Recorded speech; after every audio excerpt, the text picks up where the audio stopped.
it is a discussion we'll also be having on a State of the Nation, during a State of the Nation. Yes. And it will be touching also on the NASA coalition, and owing to the fact that you're from the ANC party, which is part of the NASA coalition.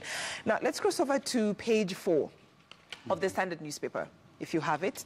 And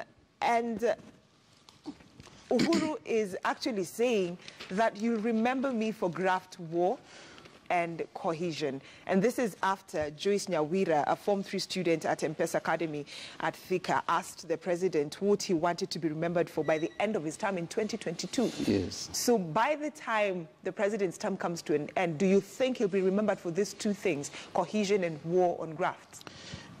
Cohesion, yes, to a certain large extent, because really the handshake, in my opinion, that's the center of national cohesion, something that has been very elusive in Kenya for the last couple of decades, or since independence. Now, the issue on craft is still an issue that the president needs to up his game, given the number of issues that we are not sure. There are too many cases in court, but you see, the strength of a case is the ability to get credible evidence that you can almost nail the accused. Otherwise, we may have so many things, and at the end of the day, Kenyans will say, okay, the president was playing to the gallery. So he needs to do that, and also he needs to keep his house in order. Many of the graft cases, they end up at people around him, and therefore, it means he really has to demonstrate, the way he has said before, in action, that it doesn't matter who is involved in graft. I shall be able to acquit myself of it, whether it's my family member or any other person closer to me. And Elizabeth, do you think the president, for him to say that he will be remembered for cohesion, was took it from the basis of his handshake with ODM leader Raila Odinga, ODM party leader?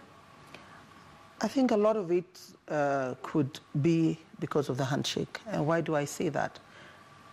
Before the handshake, we had a lot of burning issues in the country. There was already a clear line of division on ethnic lines. And when you looked at it, it was a wage that was just not going to settle unless these two leaders spoke. Why do I say that?